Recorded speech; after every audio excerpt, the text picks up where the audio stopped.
probably is improv. I'd Yeah, like to hear from you about your improv journey, where it started. Again, you spoke about how NID sparked that idea and thought of, and this just it broke your imagination of what design can be. What was the equivalent in improv, if there was one, and what has been the journey so far? I used to see whose line is it anyway. Like most kids of my generation, we were very passionate about it.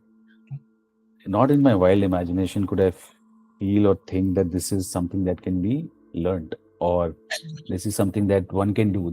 So I was doing theater all this while.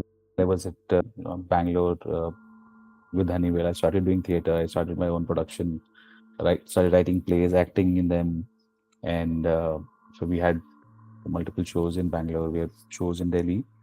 But it was only later while I was in Seattle because of Amazon that, I started the workshops in improv. And that is where it, really hit me that this is so, so good on multiple levels. And you're an improviser, you know that it's not just about the performance angle of it. It's so much about life in general. And it was like fish to water. I thought I found this was the missing piece in a way. And people call it hobbies, but as I told earlier, I don't treat it as a hobby. I treat it as a double life. Uh, it's and these merge into each other. Uh, I really appreciate if people have multiple passions.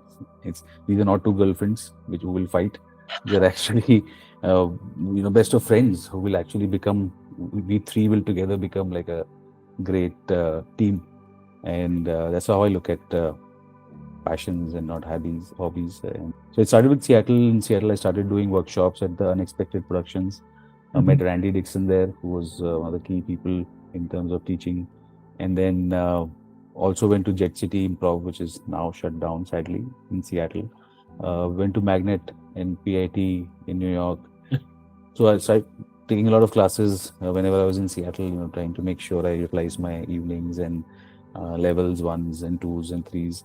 And then later I made good use of COVID as well and completed my sixth level here in in isolation, but with my friends all across the world. And so yeah, so that was the journey. My learning has mostly happened in Seattle. When I came back, or when I was in India, and realized that improv is not there in Delhi at all, or very less. And I started taking workshops. I started conducting workshops, and so they were like first introductory workshop of 2 hours, and I started doing 6 weeks workshops. Now it's 12-week workshops. So shows started happening. We made our teams here. To the house team one, house team two now, and so yeah, so pretty happy with the growth of improv, at least in Gurgaon and Delhi.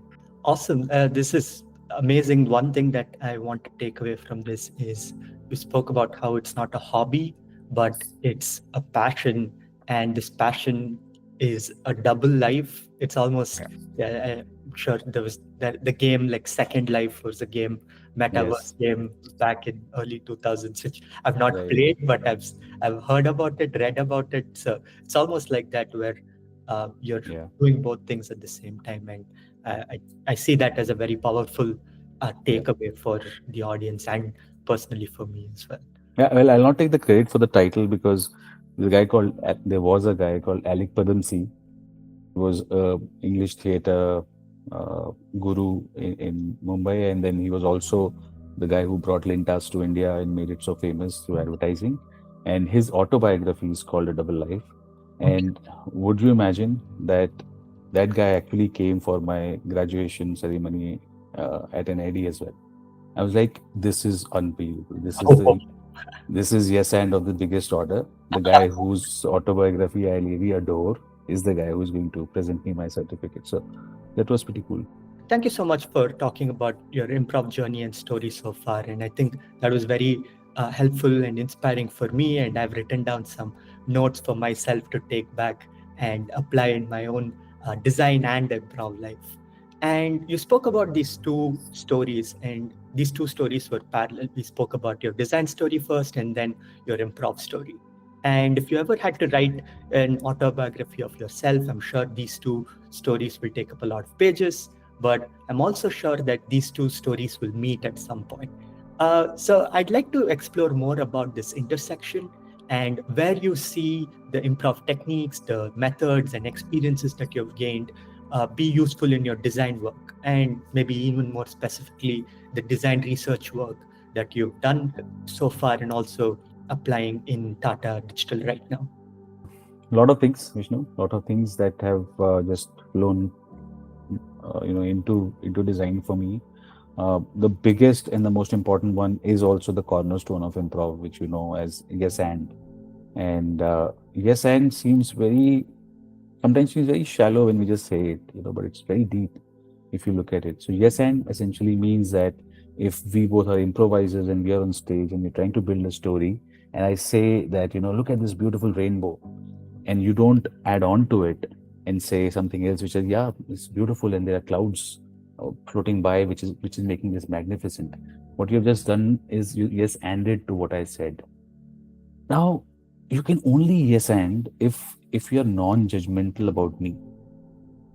If you go on stage judging me, it'll be very difficult for you to do that, because you will find my suggestions silly, or you'll find that this guy always does this or that. Or so to be able to bring people in a non-judgmental space through this powerful philosophy of yes and, I think is even bigger than building together, because you can build together only if you have that leeway of not judging.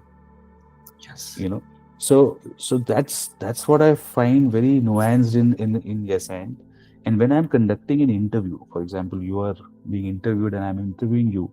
If I judge you that you're lying, or you might be faking this thing, I'm sitting on a path which is not going to be successful. This is going to be a fake interview. People are playing their roles and nobody's going to connect, which also brings me to a very important point of connections, which I call as the second circle. Uh, Mhm. Not me. It's again a term which has been used before, which is about connecting with the people around you in a way that whatever is being said is being heard, and whatever is not being said is also being absorbed Mhm. completely. And to which some people call it's because of active listening. So now, say you ask some question to a user and the user answers something, but there was a little twitch, some twitch which in the eyebrow, or something happened, Mhm. which you notice, but you will continue because you have seven more questions to ask, and time is getting over. It's getting dark. It's the seventh interview of the day. But as an improviser, you will not do that. You're trained to notice and say something about it, Mhm. or you might just even say, uh, "You stop there just a little bit," or there's something which so this skill is not easy because it takes your whole body to listen actively. But for improvisers, I think over a period of time, because you're doing it constantly, it becomes a little easier.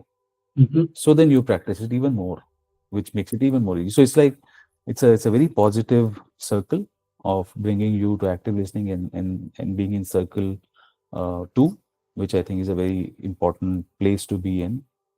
Um from a designer point of view, I think the whole spirit of play, but just because we are playful about it, we are joking about it, you cross over the hurdle very easily, and it brings in this level of positivity to the whole thing. So when we design workshops, even in Tata Digital or even before, the whole idea is to gamify the workshop in a way which people then start feeling relaxed. So this is whole thing about a game, Vishnu. For example, uh, a simple word ball game. You know what a word ball is. I throw a word at you. Whatever comes to your mind first, you throw a word back at me. When I say this to people, Mhm. say in a large group of people who never known improv, they start thinking about the rule of the game, not what they're going to say. And that's a big win, because what you want these senior people or these executives to start feeling is a little relaxed. They won't relax by themselves. They will always put up a pretense, or of course they have a role to play.